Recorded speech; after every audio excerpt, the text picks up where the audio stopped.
반갑습니다. 네. 저는 김헌주라고 합니다. 예.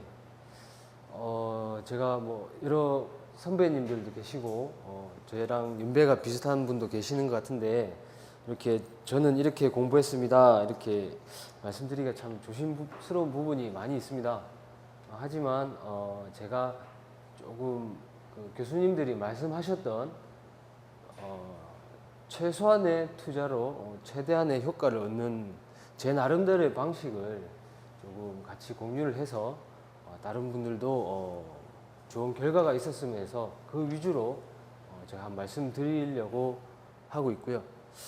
저 같은 경우에는 그 좀 서브노트 제가 올해 2월 달에 학원 등록을 해서 서브노트를 숙제로 계속 받았었는데요. 제가 숙제를 자신 있게 다 검사를 받은 적이 거의 없었습니다. 그만큼 서브노트를 많이 못 만들어서 1교시 점수가 나오지 않았는가 이런 생각도 들고, 제가 숙제를 할 때는 참 제 생각에는 저만큼 의심을 많이 하고 안 했던 사람이 없었던 것 같습니다. 하지만 그 시간을 지나고 나서 보니까 그 서브노트 만드는 과정에서 제가 처음에 만들었던 서브노트와 시험 치기 전에 또 나름대로 중요한 것만 서브노트를 다시 만들었는데 그 차이는 분명히 있었습니다. 아까 좀 전에 말씀하셨던 분 중에 체력을 키운다는 것처럼 글씨체라든지 이런 부분이 처음 공부할 때랑 이제 시험 치기 전에 6개월 지난 후에랑 제가 봐도 너무 차이가 많이 나 있었습니다. 그러니까 의심하시지 마시고 학원의 교수님들께서 요구하는 것 그리고 시키는 거 꾸준히 따라오시면 되고요. 저 같은 경우에는 모의고사 원을 하면서 교수님한테 제일 혼이 많이 났었습니다. 일단은 제가 분량을 잘 못 채웠고요. 그리고 빨리 쓸 수 있는 부분들도 제가 글씨를 너무 늦게 써가지고 시간이 항상 모자랐습니다. 제가 5월 달에 1회 시험은 58.58 이렇게 나왔었고요. 학원 모의고사가 55점, 그리고 그 118이요. 그리고 119회 전에 모의고사가 61.5점, 그리고 119회 시험에 60.3점을 받았는데 저는 그렇게 말씀드릴게요. 모의고사 학원에서 하는 거는 반드시 하셔서 이런 분위기라든지 체력을 좀 길러주셨으면 좋을 것 같고요. 지금 여기 119회 하기 전에 모의고사 때 61.5점을 받고 서술은 이렇게 해야 되겠다는 느낌이 바로 왔었습니다. 그래서 집에 가서 일주일간 서술을 준비를 하면서 1교시 때 점수가 안 나왔지만 서술에서 많이 만회를 했던 것 같고요. 저 같은 경우에는 이렇게 서술만 먼저 말씀드리겠습니다. 서술이 이렇게 세 바닥을 채우는 게 목표였습니다. 그리고 두 바닥하고 요만큼 적었을 때 보통 35점, 그리고 2분의 1을 적었을 때는 한 40점 이하로 이렇게 계속 나오더라고요, 패턴을. 그러니까 이 내용이 좋고 나쁘든 간에 저는 준비를 할 때 무조건 세 바닥을 채워야 되겠다. 그래서 무조건 세 바닥을 채우는 연습을 했었고, 그리고 지금 보통 보면은 여기는 첫 장은 제목 적고 개요 적고 엑스트라 적고, 항상 그 교수님께서 박창훈 교수님께서 첫 장 3분의 2부터는 본론을 적어라, 이런 게 좀 충실히 했었습니다. 보통 문제 보면 퀘스천 하나, 두 개, 세 개까지 나오는데 보통 이런 두 가지를 물어보는 경우가 많았었는데 요즘에는 세 가지까지 물어보는 게 많았었고, 그리고 첫 번째 문제는 조금 선택하기 힘든 어려운 문제를 물어보는 것 같았습니다. 그래서 저는 최대한 앞 페이지는 개요하고 정의 위주로 썼었고요. 퀘스천 2번은 무조건 한 바닥, 그리고 퀘스천 3번은 한 바닥 반, 아니 50% 이렇게 해서 나머지 여기 결론 이렇게 적는 연습을 한 열흘 정도 요거만 했었습니다.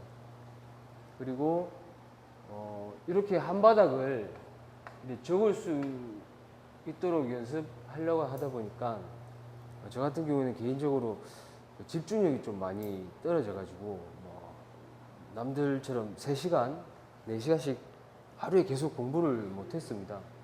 뭐 보통 책상에 앉아 있으면 8시나 9시부터 보통 열심히 하시는 분들은 12시, 1시 이렇게 공부를 하시는데 저 같은 경우에는 그렇게 집중이 안 돼가지고 일단 2시에 잤습니다. 8시부터 해가지고 많이 한 것 같지만 50% 이상은 딴짓하고 뭐 이렇게 해가지고 제가 끊어서 공부 방법은 저희 시간이 100분이기 때문에 100분씩 끊어서 공부를 했습니다. 100분 집중하고 한 1시간 반 놀고 또 100분 집중하고 1시간 반 놀고 이러다 보니까 이게 이제 계속 늘어나게 되고 이래 되면 다음날 피곤하기 때문에 제가 그 영양제를 좀 많이 먹었습니다. 뭐 루테인, 뭐 아로나민 뭐 이런 것들 해가지고 한 기본적으로 한 3-4가지 먹었는데 좀 효과는 좀 있었던 것 같습니다. 그래서 공부를 하실 때는 항상 최상의 컨디션으로 매일매일 임한다는 느낌으로 저는 했었고요. 그러다 보니까 뭐 술을 먹어야 되거나 만약에 야근을 좀 많이 해야 되는 경우를 없애기 위해서 주중에 가능하면 일을 끝내려고 많이 했었고, 그리고 뭐 그러다 보니까 본의 아니게 저의 업무들도 밑으로 좀 많이 분담을 했었고요. 그리고 술이라든지 이런 개인적인 약속은 조금 많이 안 하고 2주에 한 번 정도는 이렇게 좀 같이 어울릴 수 있는 시간을 가지려고 했었던 것 같습니다. 요 칸을 채우기 위해서는 이제 아이템을 잘 적어야 되는데요.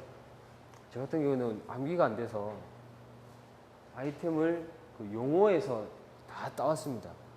철골 문제다 이러면 철골 아이템들을 이렇게 보통 보면은 아이템을 7개에서 뭐 10개 정도 적으라고 하셨는데 한 4-5개는 그냥 용어에서 다 들어왔고요.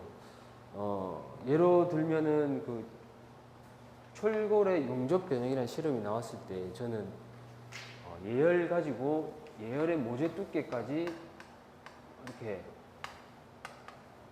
다 적어줬습니다. 이런 것들이 잘 아는 것만 SN450이나 SN400들 이런 것들만 해가지고 간략하게만 적어내도 4칸은 잡아먹을 수 있고요.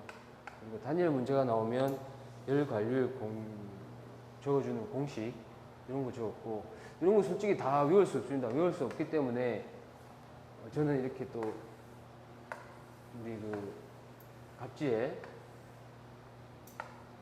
표만 이렇게 다 틀린 문제지만 표만 이렇게 정리해 가지고 한 10장 정도 준비해서 가지고 다녔었고요. 이 표들이 서술에 딱딱 박힐 수 있도록 이런 연습을 했었고, 문제하고 범위들이 너무 많다 보니까 장판지를 활용을 많이 했었는데 장판지는 정말 좋은 것 같고요. 장판지는 계속 반복하시고, 이렇게 장판지가 이렇게 나오면 저 같은 경우에는 숙제를 할 때 5장을 쓰니까 저는 정자로 5장을 썼습니다. 그러다 보니까 외우려고 노력은 안 했지만 저절로 좀 외워지는 경우가 있었고요. 시험 한 달 전에는 이 장판지에다가 확장을 해서 추가로 빨간색으로 용어들을 하나씩 쓰기 시작했고, 실제로 이런 장판지들이 실제 119회 시험할 때 층간소음이라든지 용접, 철골 이런 부분들이 좀 많이 적중됐었습니다. 그리고 도장 공사, 그 하자 유형 이런 것들도 책에 있는 것들보다는 제가 확장했던 부분에서 좀 많이 나왔었고요. 그래서 조금 고득점이 나왔지 않았나 이렇게 좀 생각이 됩니다.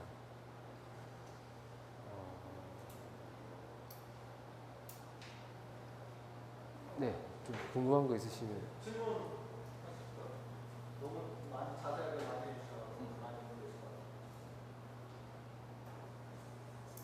네, 하시겠습니다. 고맙습니다.